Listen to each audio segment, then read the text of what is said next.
All right, we are going to get started. This is everything you want to know about COVID and the COVID vaccine. My name is Dr. Valda Crowder. I've been an emergency medicine physician now for 30 years, and I've treated patients across four pandemics, 2 Category 5 hurricanes, and 1 mass shooting. And I've sort of accumulated this information so that we can all sort of create an action plan and get through this together and get to the point where we're vaccinated. The source documents for this presentation is at AskDrV.us. You can also follow me on Twitter, which is AskDR_V. And all of these presentations are taped except for the Q&A. And then also they all have a date on them because information is changing very rapidly. So let's get started. The structure of the webinar is 20 to 25 minutes, and then it's followed by 30 to 35 minutes of question and answer. And we usually end right around 9 o'clock, sometimes a little bit before, sometimes a little bit after. During the presentation, everyone's in listen mode. You can type in your questions as we're going. So if you have questions right now that you know you're going to have, you can type them into the chat, or you can type them in the Q&A, or as they come to you, you can also do the same.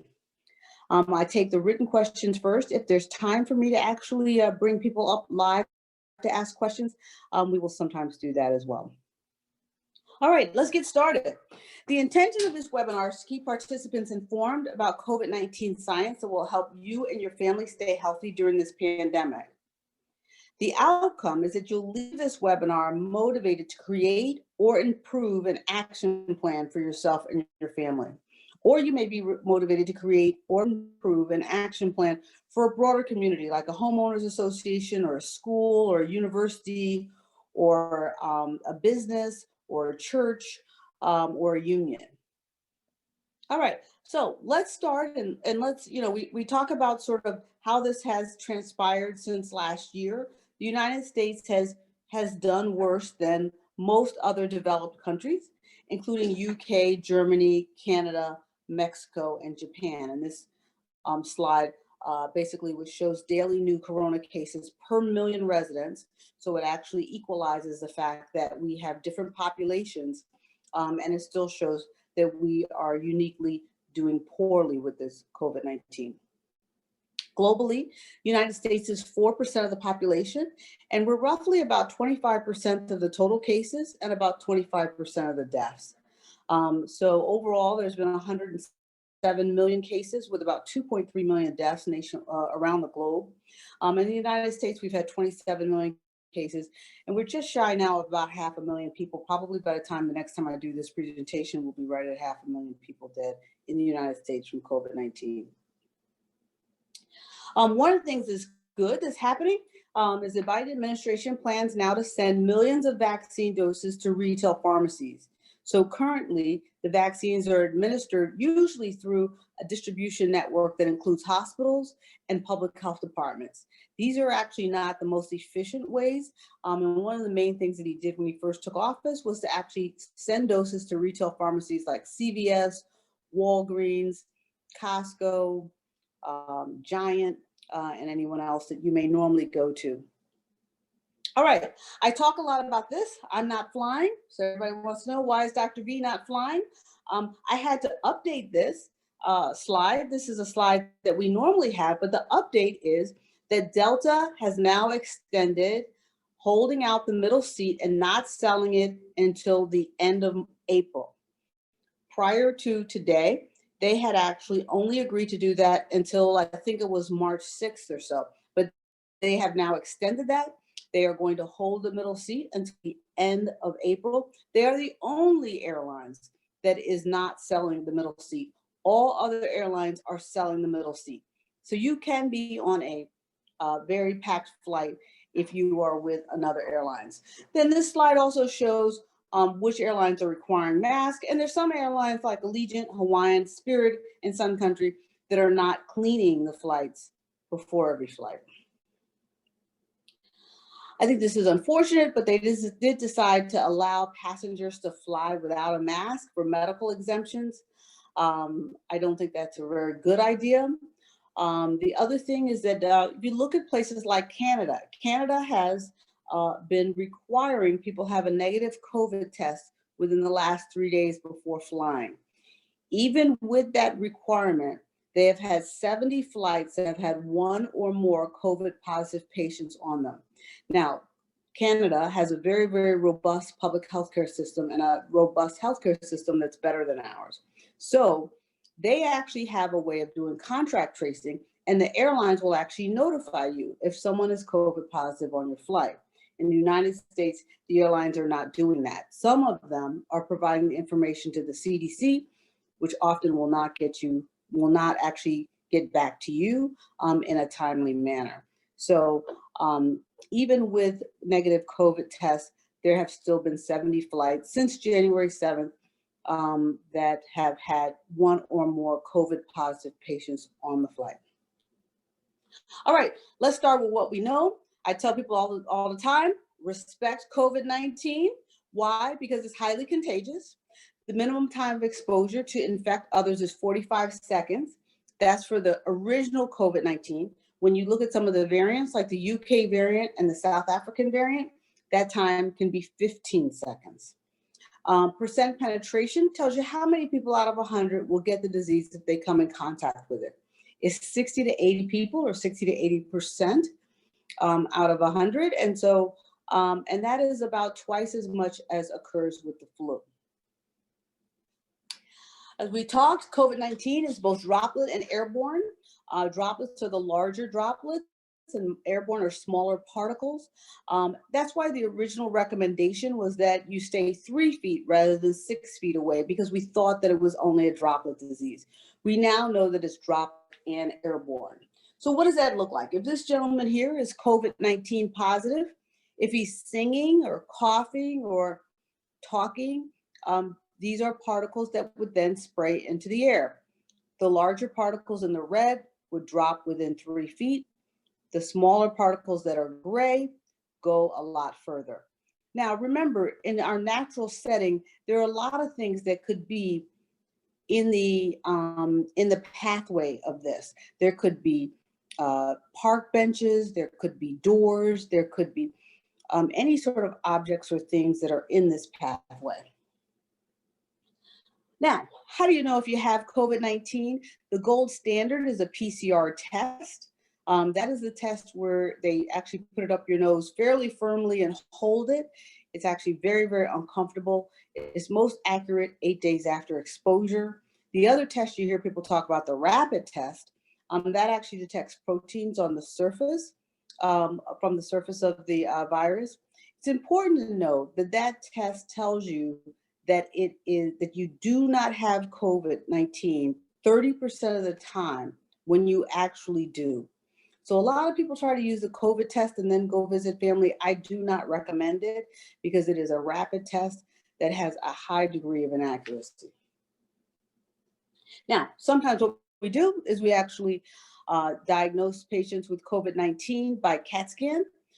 They may have a negative COVID test and persistent symptoms.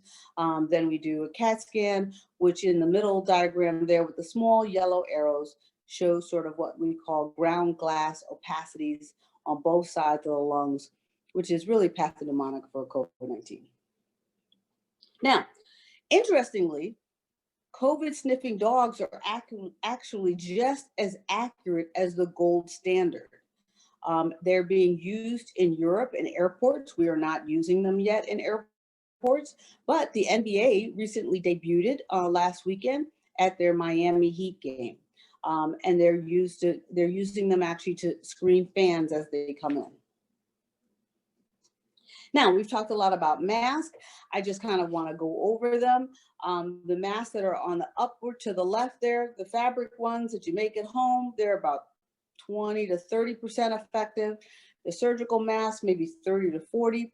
The N95 and KN95 masks, those are 95% effective when they're fit tested. If you have not gotten fit tested, which most people have not gotten, then they might be 85 to 90% effective. So I encourage everyone to upgrade to a KN95 mask. The Spirion half respirator mask, which is shown there, is what I use sometimes when I'm working, and that is an N100 mask that has filters and cartridges. Now, a lot of people say, well, you know, the masks are very uncomfortable. Well, I tell people this is what it looks like when we actually intubate someone. This is what I do when we intubate someone and put them on a ventilator. It's extremely uncomfortable. Masks are certainly easier. All right, let's talk about COVID symptoms. We've sort of identified 6 clusters of symptoms. About 80% of the time, loss of taste or loss of smell or loss of appetite precede these symptoms. But clusters 1 is flu-like without a fever. Cluster 2 is flu-like with a fever. Cluster 3 can make you feel like you maybe you ate something that you shouldn't have eaten. So it has some vomiting and some diarrhea.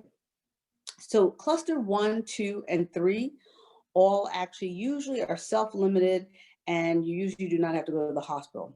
Cluster 4, 5, and 6, those are the symptom clusters where people actually get into trouble and they wind up in the hospital, in the ICU, or possibly dead. Cluster 4 has fatigue associated with it. Cluster 5 has confusion, and cluster 6 has abdominal and respiratory symptoms all together. All right, we also see in children what we call COVID toes. This is a discoloration. It makes it look like maybe their shoes were on too tight, or maybe they were frostbitten. I've seen adults with this as well. I tell people, if you actually see this on yourself or on a teenager or a child, please don't come into the emergency department wondering what it is. It is COVID until proven otherwise. All right, so there's basically 4 patient outcomes. So you have people who catch COVID, they're asymptomatic or symptomatic, they completely recover, and then they never develop symptoms again. Then we have people who catch COVID, they can be asymptomatic or symptomatic, they recover, and then their symptoms return later.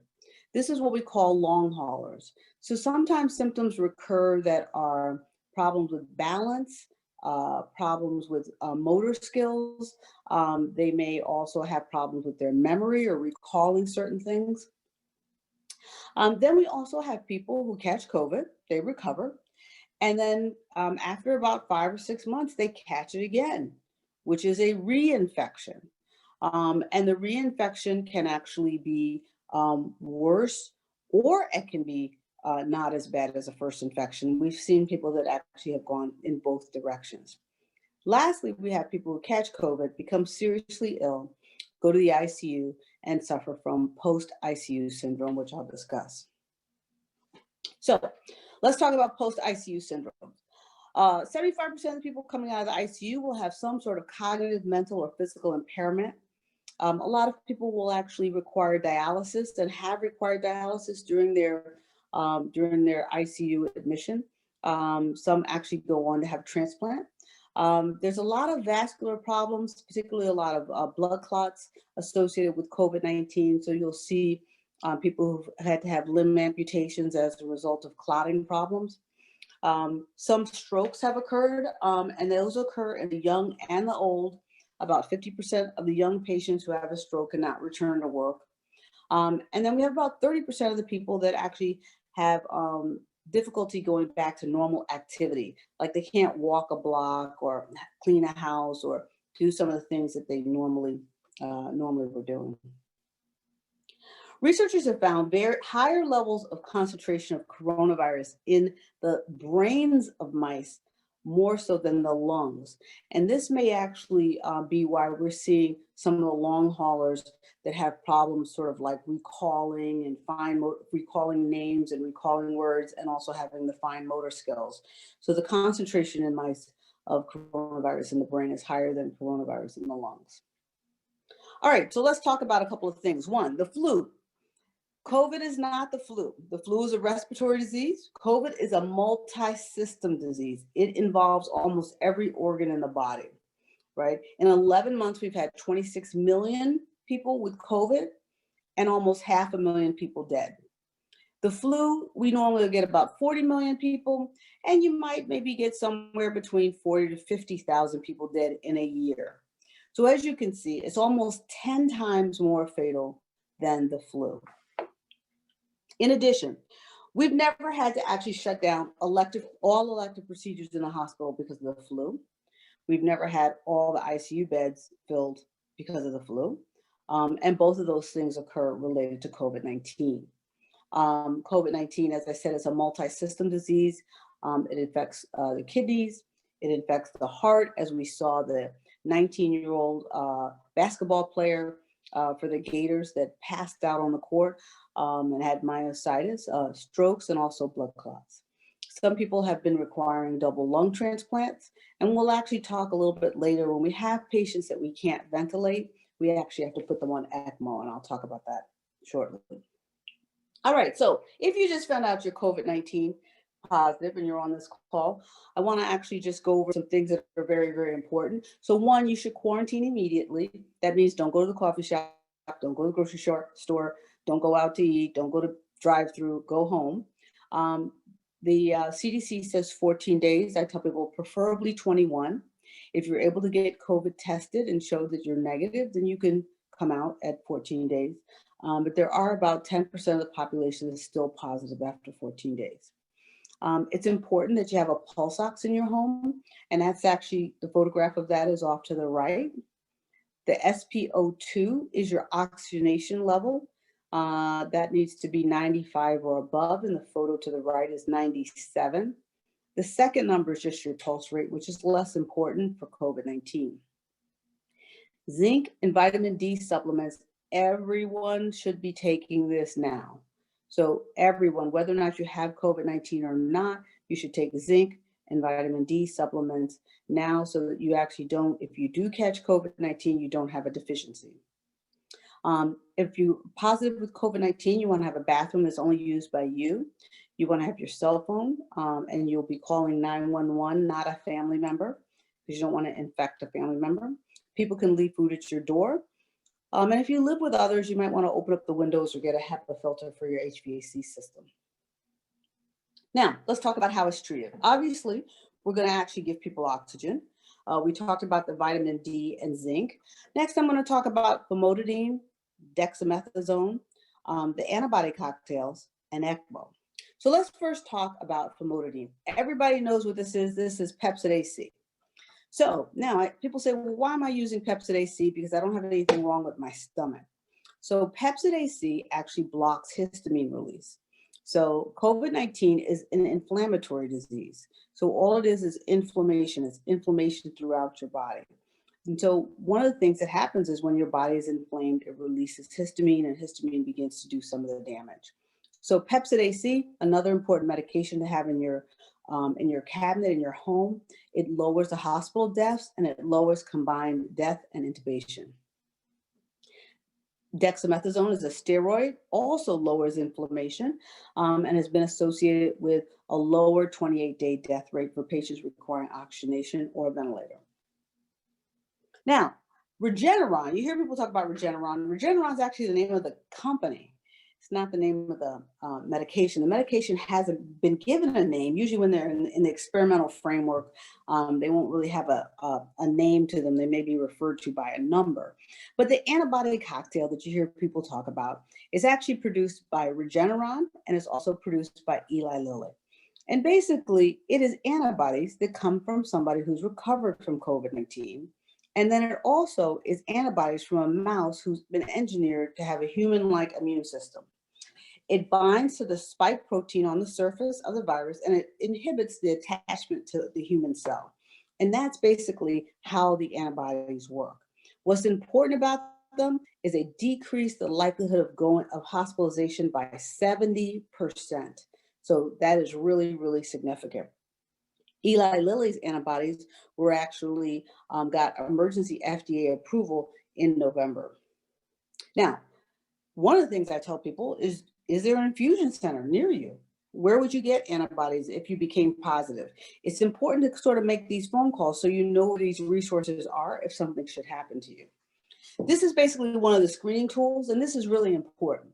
The number one criteria for getting antibodies is that you have symptoms that have only been within the last 10 days. If you stay at home and you have symptoms for more than 10 days, the antibodies just simply don't work. So it's really, really important with COVID-19. If you begin to have symptoms, that you actually go in and you actually get treated. Anybody who has symptoms within 10 days and they're over 65 qualify for antibodies. If you're between 12 and 64, you qualify for antibodies if you got diabetes or kidney disease, or if you're a little overweight. A BMI over 35 is somebody who might be 30 or 40 pounds overweight. All right, so let's talk about ECMO. What exactly is that?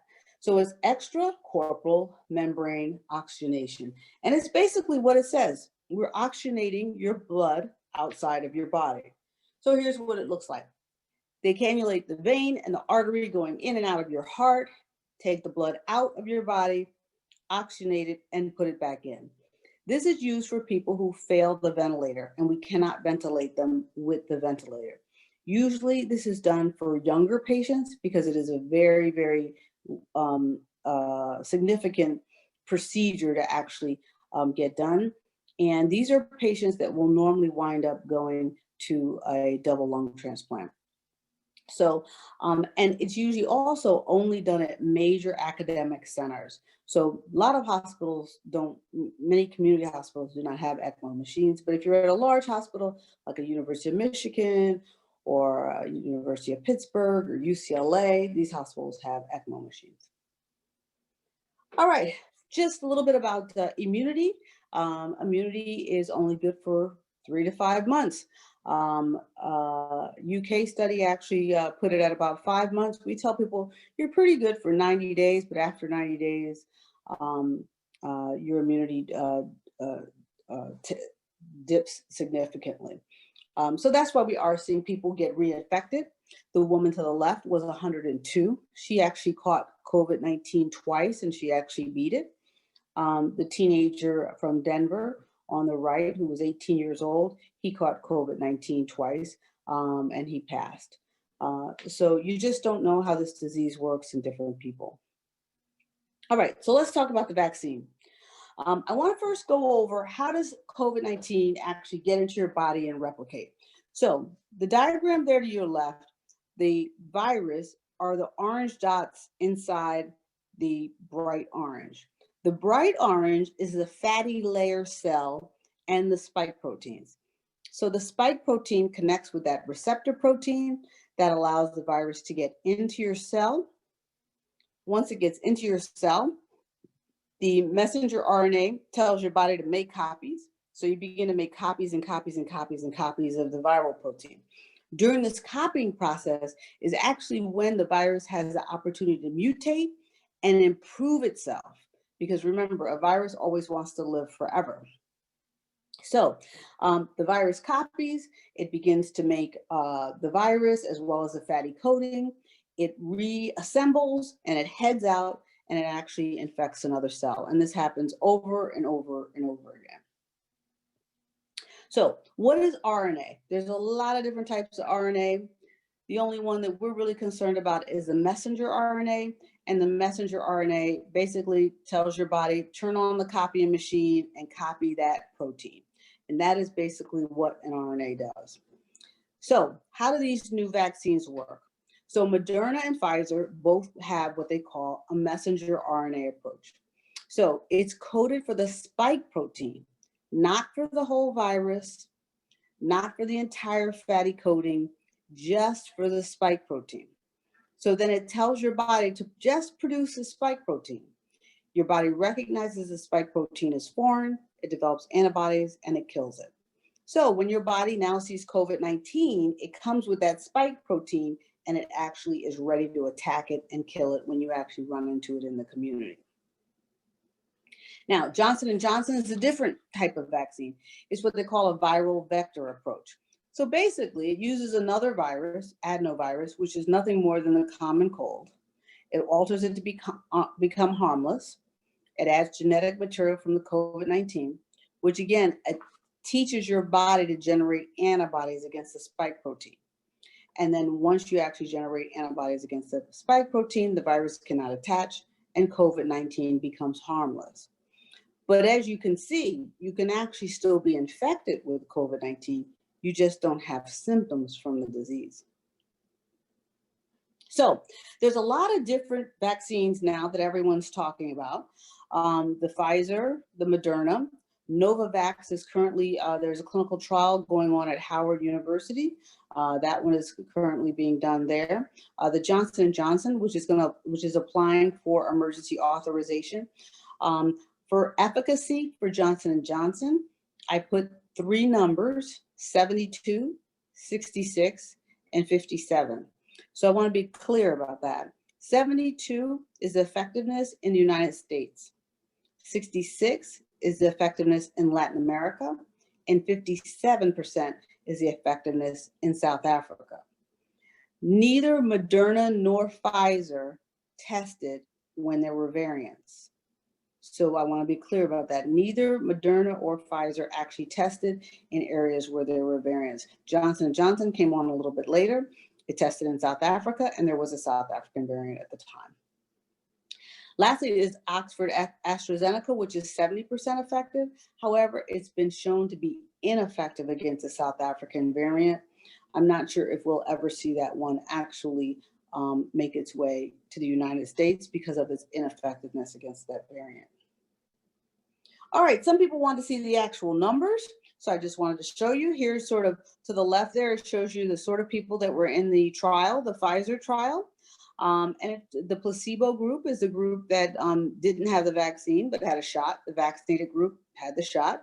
And as you can see, there was 162 cases in the placebo group, 8 cases in the vaccinated group, 3 severe cases of COVID in the placebo group, and 1 severe case in the vaccinated group.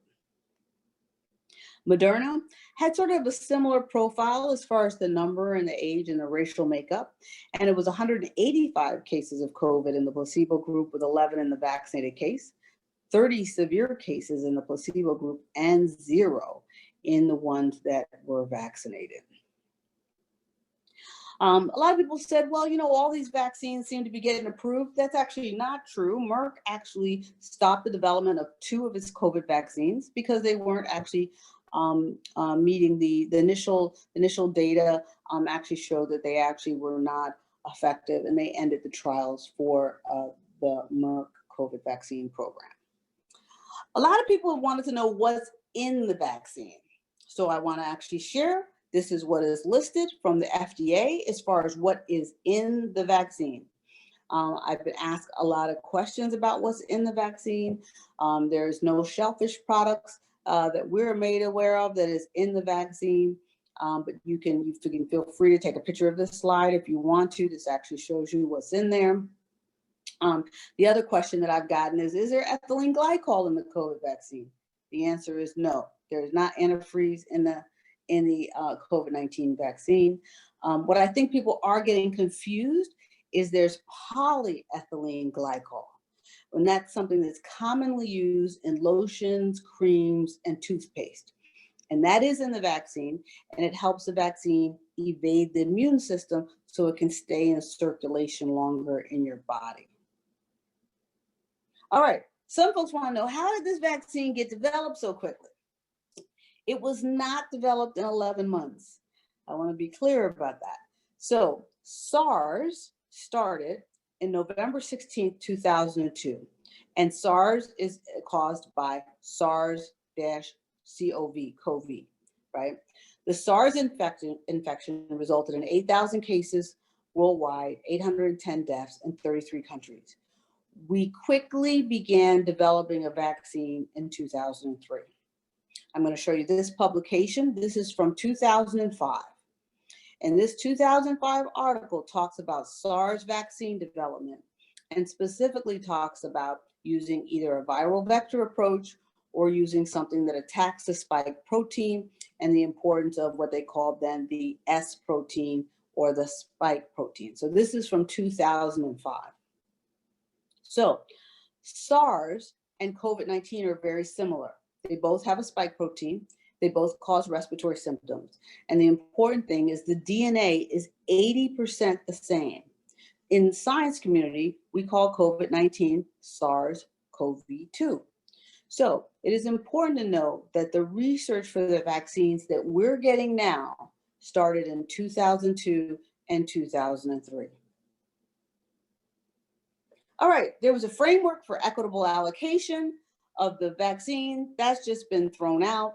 Basically, the CDC now is saying anybody over 65 should actually get the vaccine. as well as healthcare workers. But as you can see, there's some problems. I got sent this from Dutchess County, New York. This was actually a notice that they were sending out vaccines to the pharmacies. As you can see where they're going to send the vaccines. It's a total of 800 vaccines that are going out to the pharmacies. But the population of Dutchess County is 294,000 people. So it's great we're going to get these 800 vaccines, but as you can see, there's a lot more that's actually really needed. The Defense Production Act has been announced, which will actually lead to the ramping up of these vaccines, but it's orders of magnitude that we need more. In the District of Columbia, they've decided to also prioritize overweight patients. I think that's very, very, very important because they do have poor outcomes associated with COVID-19. Now, mutations occur. We've got very limited COVID genomic sequencing and surveillance in the United States. So we don't know exactly the amount of the actual mutations that are actually here, but we know that the UK mutation is supposed to be dominant by March. So let's take a look at these mutations. They come by, we in the science community we use numbers for them, but I know in the news they refer to them as UK or South Africa or Brazil or California. So just quickly, the UK variant, it looks like both Moderna and Pfizer work against the UK variant. There's not a lot of mutation of the spike protein. It's 70% more efficient as far as getting into the cells and replicating, and patients are coming in sicker and with a higher viral load. The South African component has a large amount of alterations to the spike protein. It is something that could possibly actually evade the immune response from the vaccines. It is more dangerous in children and teens, so it is something that I think will require us to actually keep schools closed for a while. We've already seen this variant. There's already been 3 cases, 1 in Baltimore and 2 in South Carolina. All 3 have no travel history, so that means there has been community spread of this variant. There's also a Brazilian variant and a California variant. So overall, we've distributed 59 million doses and administered 42 million doses of the vaccine. We have some mass vaccination clinics. They will play a major role. I know after the Super Bowl, the NFL said that its 33 stadiums could also be used for mass vaccination sites. And so I think that will be important so that we can get to the point where we'll do several million vaccines in a day. So how do you get your vaccine? So I'm telling people now, the first thing is to go to your county public health department. If you have older relatives, you want to make sure to go to the public health departments that they're associated with and wherever they live. Put in search COVID vaccine and look for the instructions to actually schedule your vaccine or actually apply for any text message or alerts or anything like that. So let's get that done. All right, I'm getting more pictures in. More people are sending me their photos about getting their vaccines. So I love to see these. Please keep these photos coming and we will continue to add you to the collage. All right, lastly, the World Health Organization General Chief Tedros Ghebreyesus said that, we really have to actually work on coming together as a multinational worldwide force to deal with pandemics. This will not be our last pandemic, and we really need to know how to work together across countries to actually have a quicker and more efficient response to any future pandemic.